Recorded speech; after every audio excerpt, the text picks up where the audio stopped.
what you, did you want to say anything? Okay. Where's Kern? You need to say something. Did you want Kern? Did you want to say something about how you're affected? Oh, yes, sir. Okay. So I'll call on you. Okay.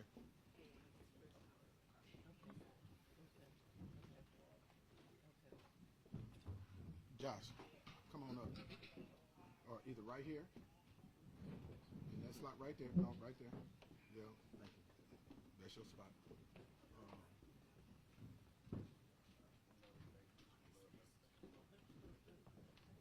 Can you come here? Do you mind? Can you stand right here? You good. Come. Yeah. Paul. CJ.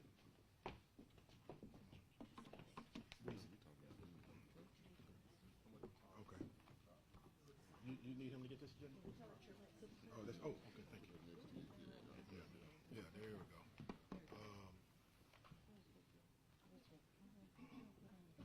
All right.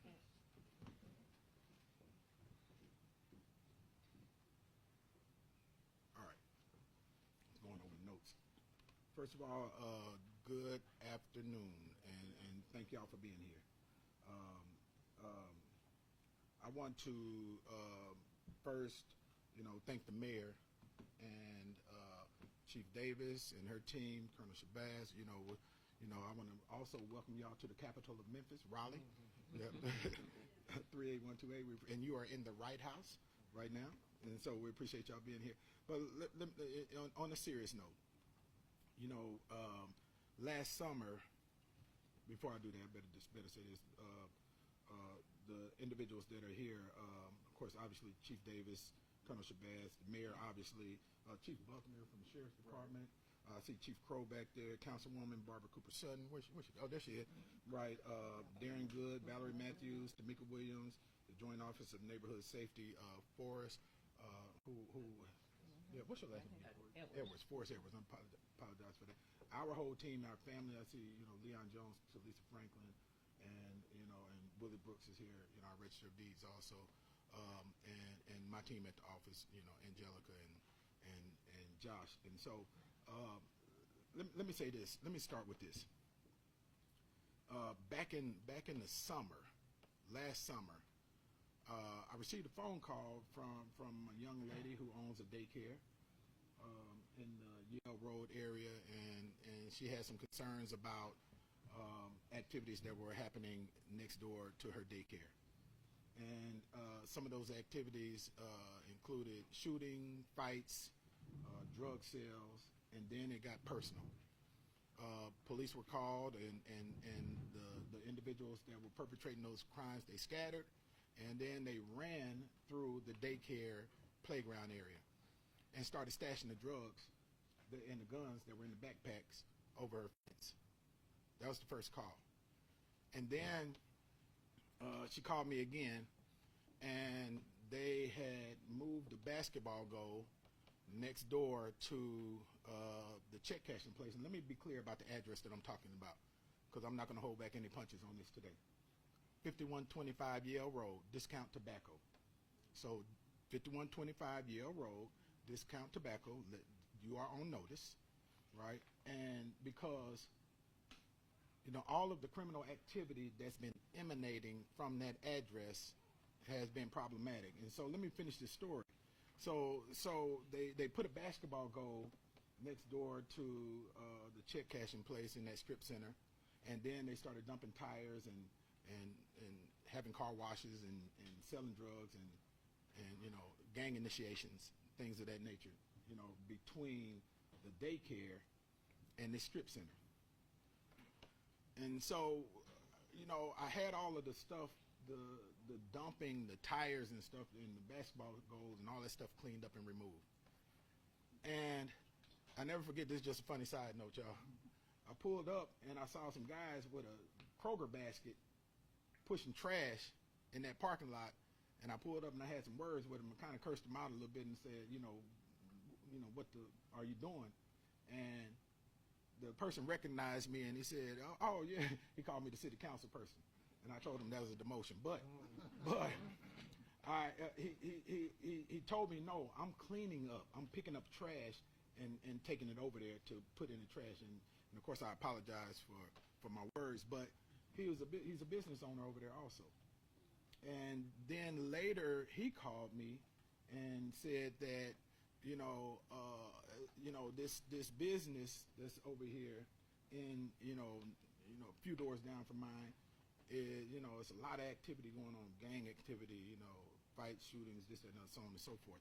And they're wearing ski masks and they're carrying AR-15s past my business. My barbers see them carrying these AR-15s with these ski masks pulled down over their faces almost daily.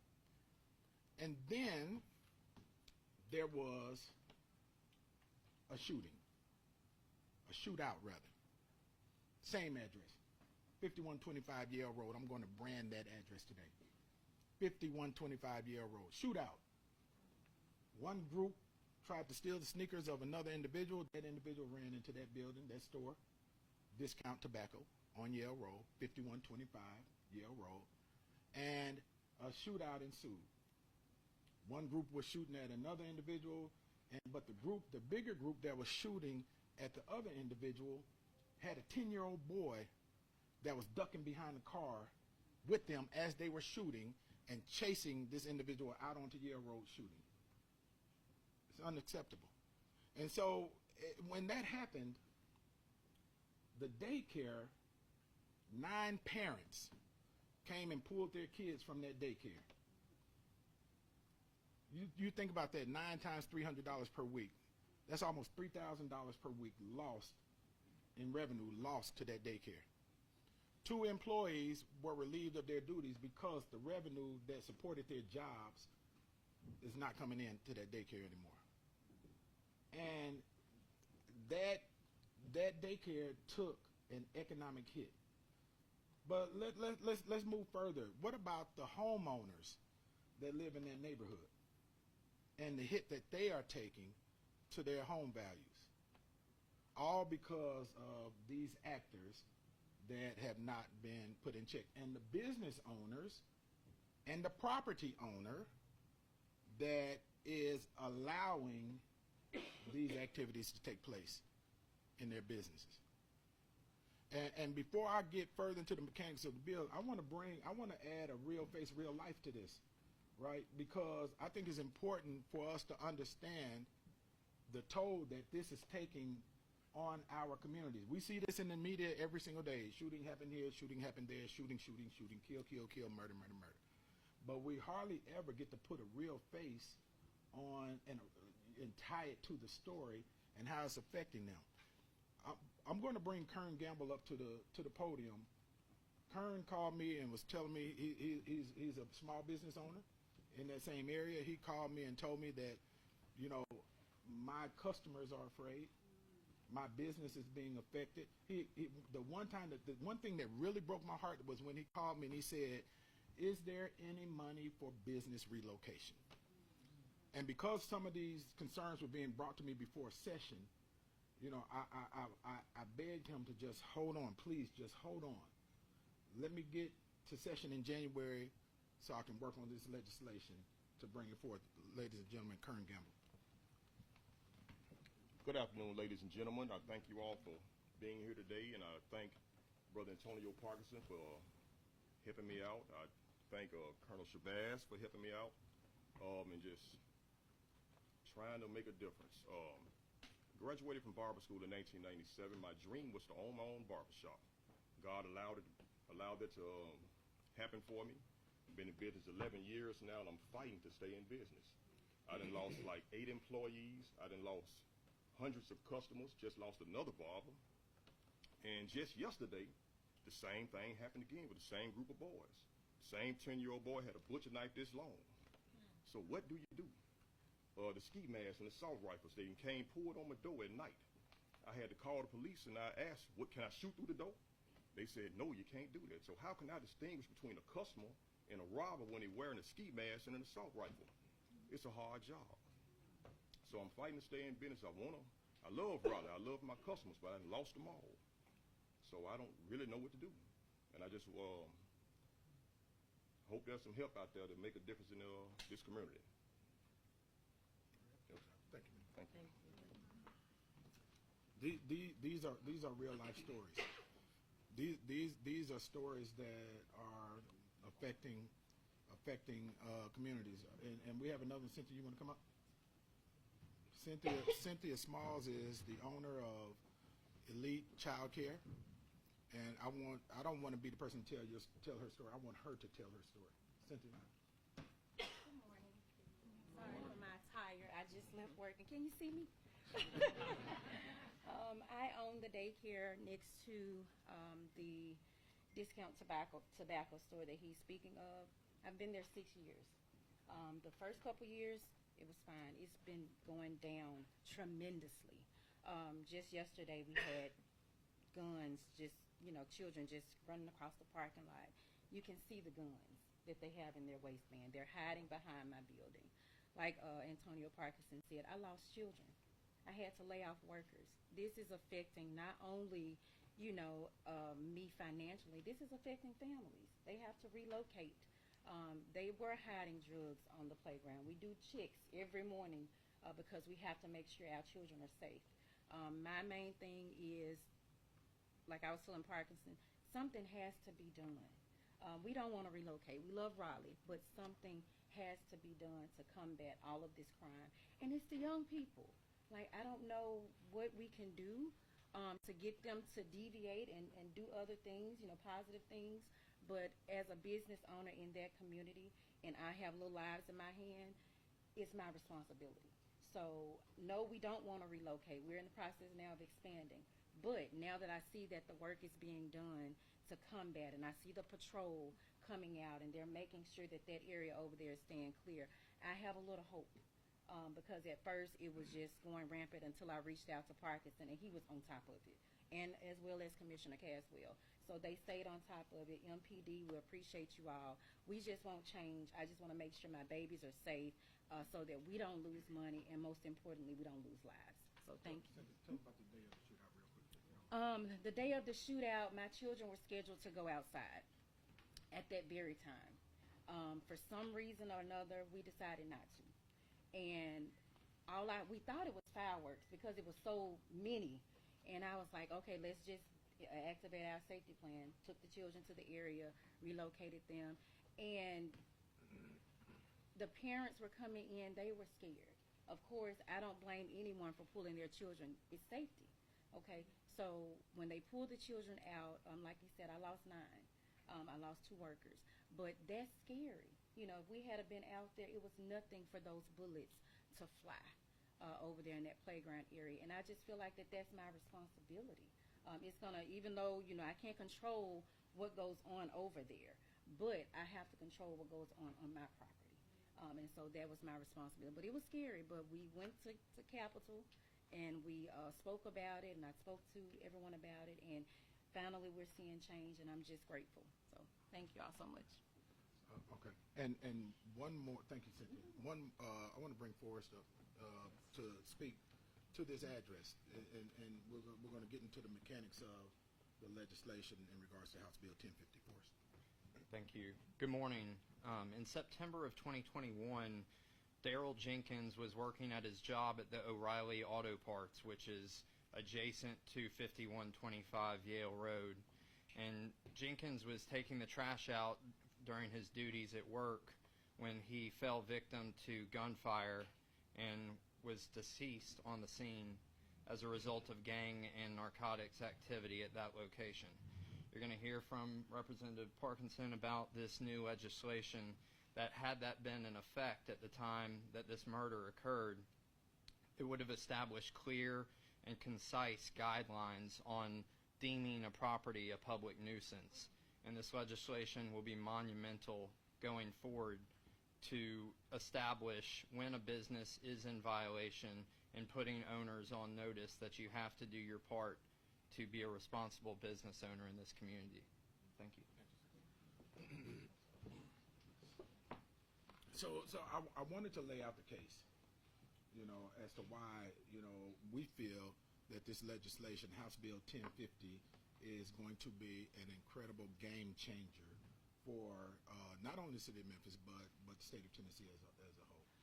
And I want to say this part before I get into the last thing on this. You know, one of my colleagues who I love, you know, she was a no vote on the bill, and I asked her why, you know, she voted no on the legislation, and she spoke to, you know, we got people out there that have businesses such as nightclubs and things of that nature, and you know, and every now and then you'll have, you know, some individual that is shooting on their parking lot, and my concern, her concern was, and it's fine. Her concern was it may cause, you know, their businesses to be shut down. My response was, why are they not shooting on the white clubs parking lots? You know, why are all the shootings happening in the black clubs parking lot? And then I asked this question also. I said, 50 years ago, you know, your grandmother purchased a home, and when she signed that paper for her first purchase, she had this feeling of happily ever after.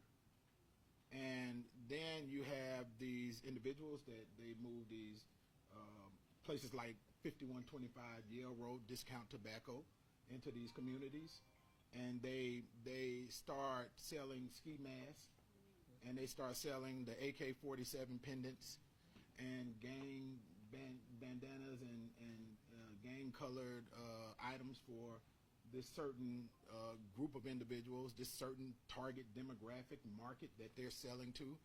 And then you start having activities like what was happening at 5125 Yale Road. Everybody's gonna remember that address by the time this is over. And then those individuals that own those stores or those places, they leave our community and go and live in safer communities. And then I said that club owner that has, you know, these shootings on their parking lots and these different places, they get the bag, and then they go to their gated communities and they live happily ever after. Meanwhile, your grandmother who purchased this property 50 years ago had the happily ever after feelings in her stomach when she purchased it, is now trapped in a home that has no value, or she's upside down in, because the values have gone down. And those businesses adjacent, such as an Elite Daycare or Kern's Barbershop, you know, their values go down. They lose values. They close up. But when it comes to business recruitment, how do we bring new businesses into our communities when we have businesses that are hubs for crime? And we all know where they are. We know which gas station we're not going to stop at. I can name one at Fraser Boulevard and Mountain Terrace right now, right? We know which ones they are. Ridgemont and New Allen. We know where they are. And so what this bill does is it streamlines and strengthens Tennessee's nuisance laws to hold irresponsible business owners accountable when their establishments become hubs for repeated criminal activity. This bill will establish a clear and legal threshold for a business, and it officially designates that business a nuisance due to ongoing criminal activity. It provides a structured enforcement process to stop businesses from enabling crime. It allows businesses and homeowners that are affected by the nuisance business to seek financial compensation, and I'm going to come back to that. That's important. And it reduces the strain on law enforcement and lowers taxpayer costs by addressing chronic crime locations. This is how this will work. So all of you businesses that are watching, you know who you are and you know what you're doing. This is how it's going to work. So you are being warned now, so maybe you can get it together so you won't be affected.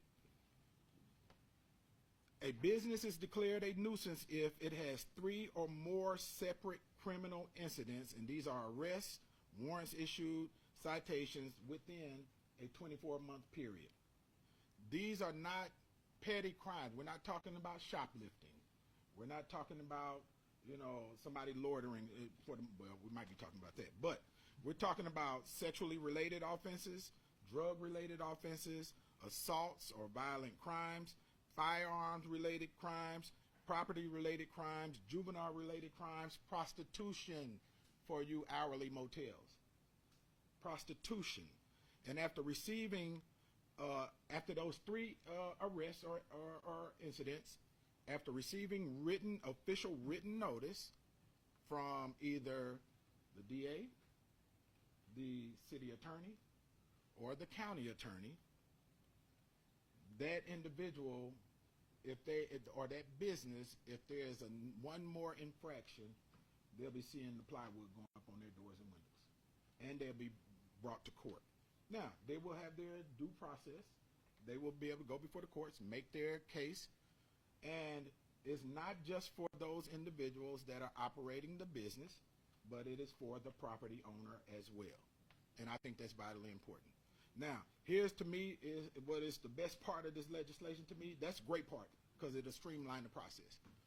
But I took a term from the Texas abortion laws, and I said any homeowner or any business owner in that zip code now has cause to sue that business and receive statutory damages of between $1,000 and $50,000.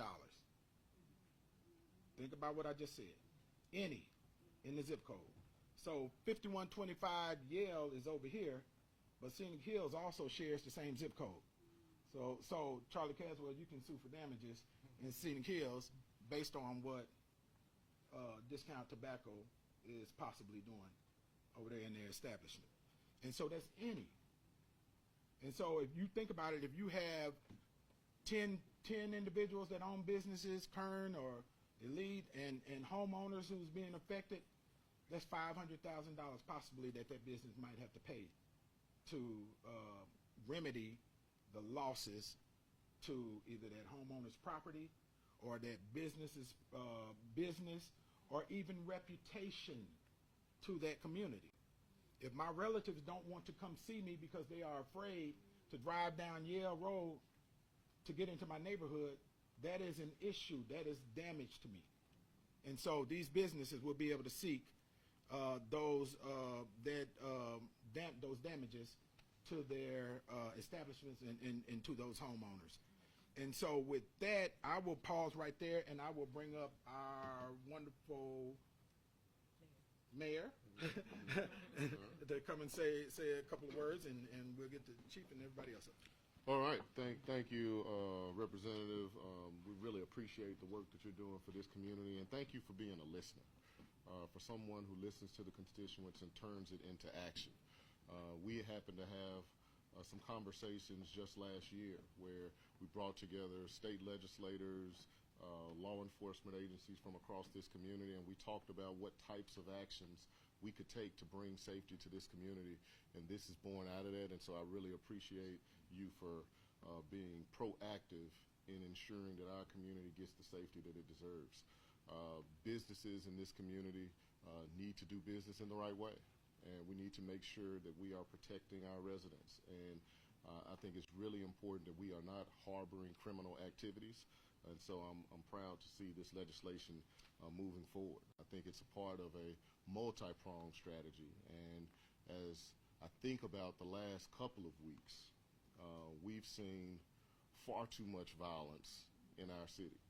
And it has been completely unacceptable, heartbreaking to see young people losing their lives senselessly.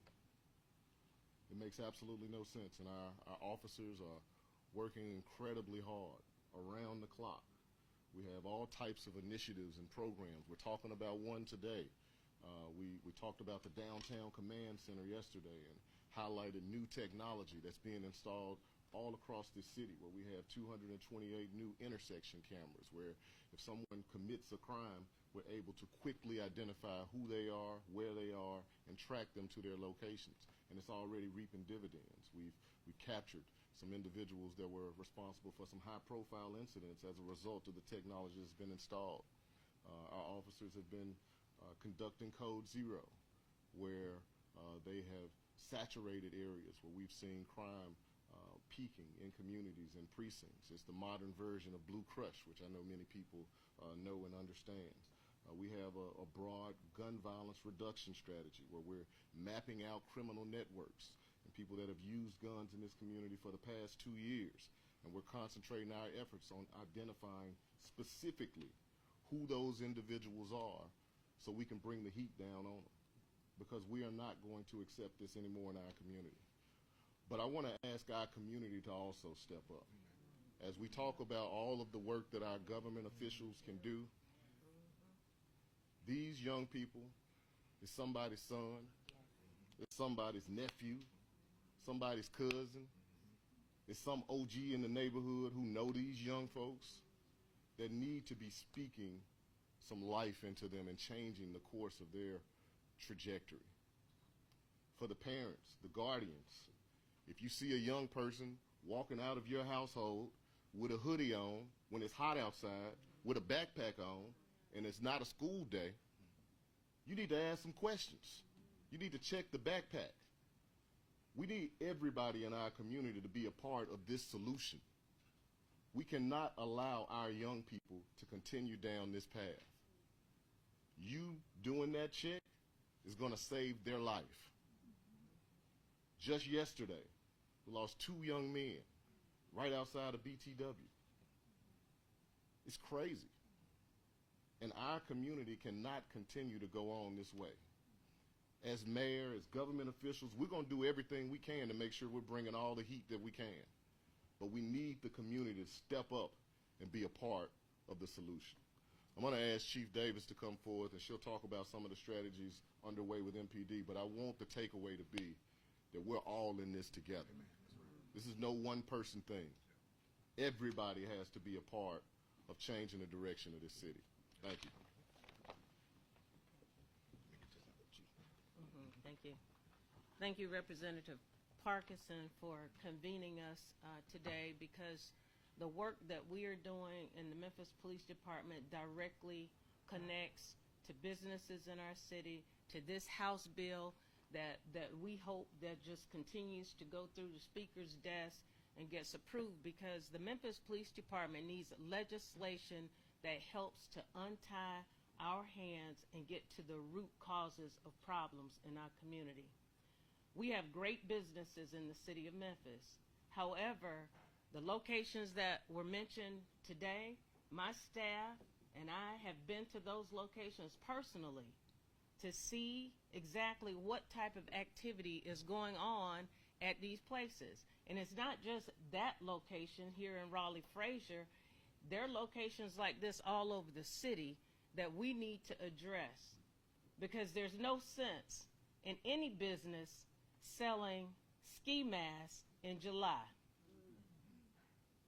There's no sense in any business selling ski masks in July, unless you have an overcoat that you're selling too. So ski masks and other criminal paraphernalia that's being sold, drug paraphernalia, it attracts a certain element in our businesses. We all know that. And we have had calls, one call after the next, where homicides and shootings are occurring at businesses and innocent people are being affected, like the child care center that we know about. And other businesses are being impacted by the gun violence that's in the area. Recently, the Memphis Police Department has responded to 28 homicides in the month of April.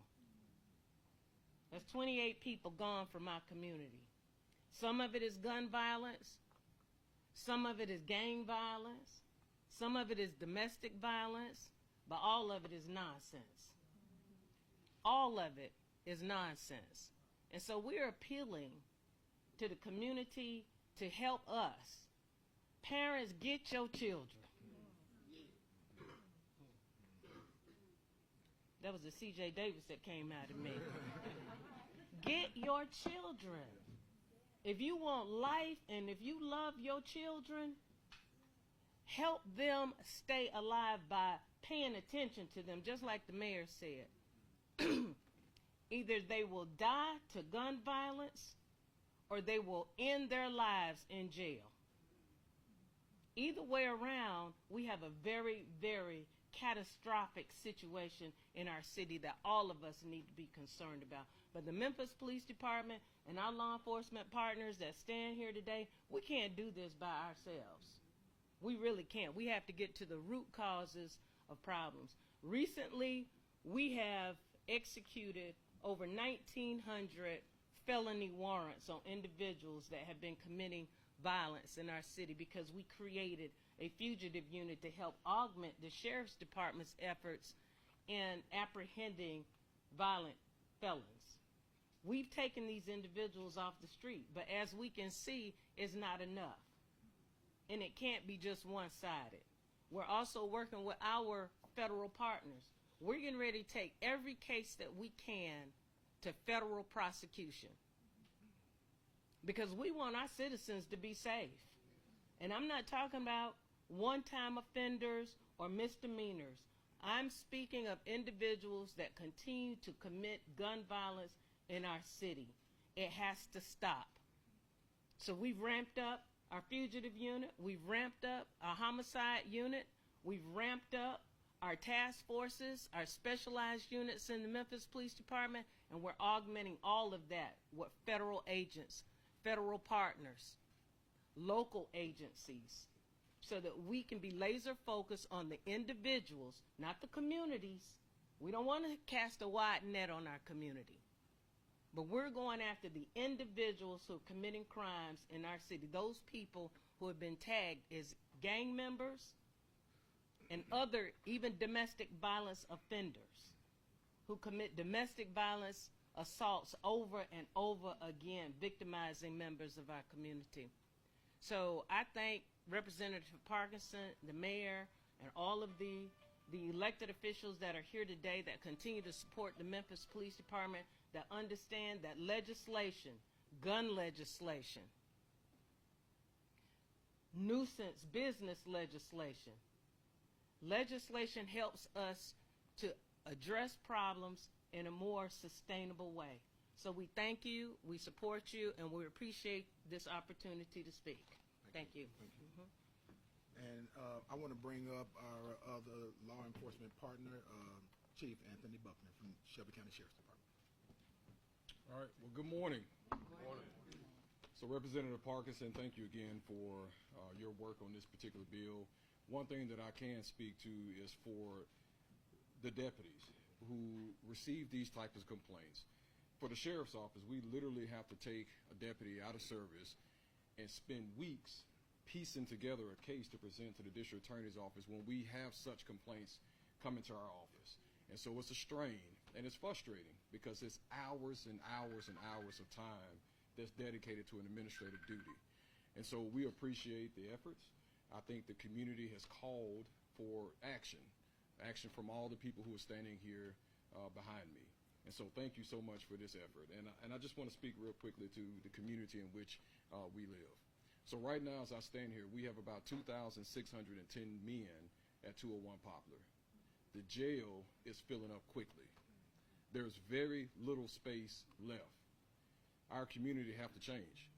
We know the conditions of the jail are very difficult. And the more people we put in there, the more difficult it becomes to manage. And so we need all of our community to step up.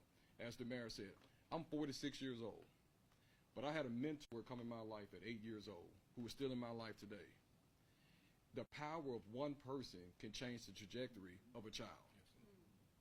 It is easier to build strong children than to repair a broken man. Oftentimes I have people say, well, Chief, where do I start? Start in your own home. Start with the folks upstairs in your house. Start with your own nieces and nephews. This is not hard, folks. We need each person to lock arms to come up with meaningful solutions. We can't arrest our way out of this problem. The jails only have so much space, you heard me mention just moments ago. But if each one of us own our own block, and not just a slogan, but meaningful, own our own block, own our own children, own our own family, we can turn this thing around. It is frustrating for our officers. It's frustrating. We're sitting around tables every week trying to piece together and come up with ideas on what can we do next. Well, let me say this to the community. The next thing you can do is save your own child. Thank you. Before we open it up for questions and answers, there are a couple of people or groups that I want to thank. Let me first thank the DA's conference, which is all of our DAs across the entire state of Tennessee. In particular, Mike Donovan, former DA in Tipton County, who is leading the DA's conference right now. And we sat down, and he understood my idea. He understood that I wanted to streamline the nuisance business laws to make them move faster. And especially speaking to what Chief Buckner said, when they have to send someone in, it takes time.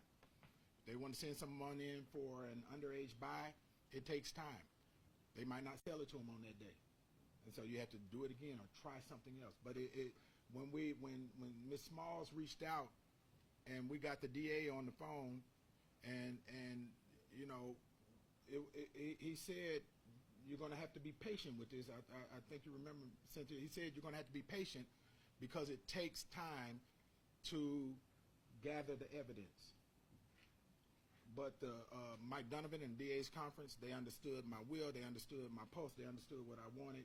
And I said, we need to be able to set a timeline, a period of time to where if certain acts happen, it automatically serves as the evidence that the DAs or the attorneys need to file that nuisance abatement charge. And that's what we came up with. Now, House Bill 1050 has passed in both the House and the Senate. It's on the governor's desk for signage. He may have already signed it. I don't know if he signed it yet, but it's going to be signed, and it is the law. And here's something, too, that I think is vitally important, is this law will take place in July. I wanted these businesses to have an opportunity to clean their acts up, get their security and protocol and things in place to make their businesses safe for our communities and their customers. And so we're giving them a runway up until July to get their acts together. Even discount tobacco at 5125 Yale Road. And also one thing before this last thing is, our colonel, absolutely, she does a wonderful job here. We truly appreciate and love her, and I want to thank our school board commissioner, Stephanie Love, and the city council and the county commission both passed resolutions supporting this legislation that was in the jacket and presented to the members of the General Assembly to show that we really, really, truly need this legislation.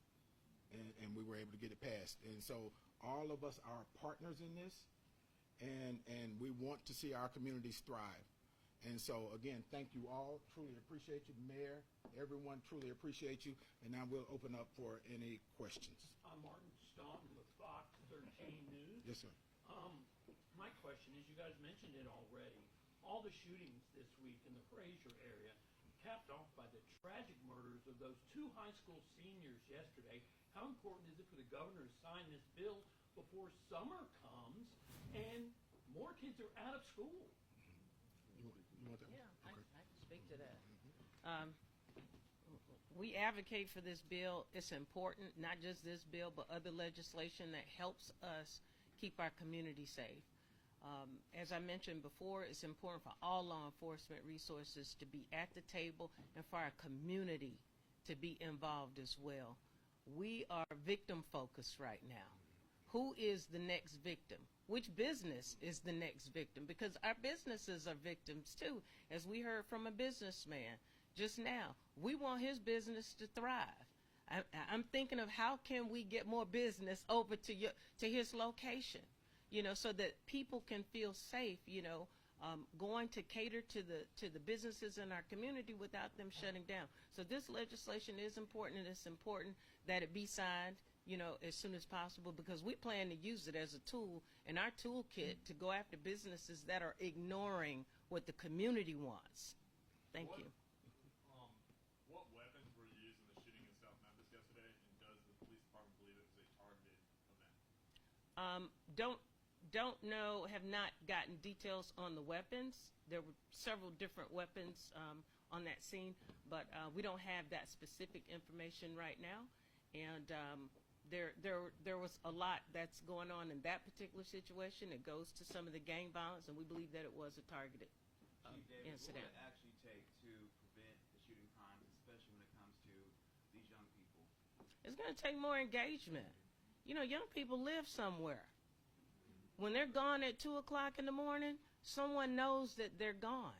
When they show up in downtown and other places of the city at 11, 12, 1 o'clock in the morning, someone knows that. What we're trying to do is keep tragic scenes where parents are showing up after the fact. It's too late. After the fact. Save your children from gun violence. Yesterday's scene, the scenes that we've responded to see young people gone in our community unnecessarily. Our community members need to get involved. Parents need to be more responsible. Guardians need to be more responsible. Keep your kids alive. Keep your children out of jail. Let me hold on one second too. Let me say this. You can stay here. Too. Let me say this too. Look, there's a different group of us that are Democrats in the Capitol that are done with the excuses. I'm over it. Look, you know, all of the, you know, well, you know, he this or she this, and that shit is a wrap. Seriously. And so, you know, when I listen to, you know, Ms. Smalls and I listen to Kern, and it's not just the victims of the shootings. These rippling effects of these situations, they have far bigger implications than just the person that might have been killed on the scene. I'm working right now to bring a new restaurant to the Raleigh community. We are not going to have this as a hinder. It's affecting us economically. You know, we hear all the time about, you know, the individuals that own businesses, some of which are my friends on Beale Street, and their business is being affected by the stuff that's going on in the city. The tourism that really helps to drive our economy being affected. Those are jobs, just like the jobs that were lost at Elite Child Care. So there was a shooting. I want y'all to follow this timeline. There's a shooting. Elite Child Care loses 9 students or children out of the child care. Then 2 individuals who are relying on Elite Child Care to keep a roof over their head and to feed their children lose their jobs because of the economic hit to Elite Child Care. They lose their jobs, and then the effects happen in their household from the loss of their job. This is problematic, and it has such rippling effects that I and some of my other fellow Democrats, we are done with the excuses, and we are going to be pushing for legislation to eradicate this problem. I don't care whose son it is. And like I said earlier, if they're not shooting at the white club, they shouldn't be shooting at the black club. Plain and simple. Was this event yesterday in South Memphis related to the mass shooting in the north of the medical district this weekend? It's too early for us to be able to connect those 2 shootings. Right now, we're looking at that shooting as an isolated incident. Chief David, was it the same as the incident in the park, Riverside Park, Tomlin Park? No. We haven't found a connection to those incidents as of yet. The city of Memphis has several gangs. We have somewhere upwards of 20 validated gangs in our city.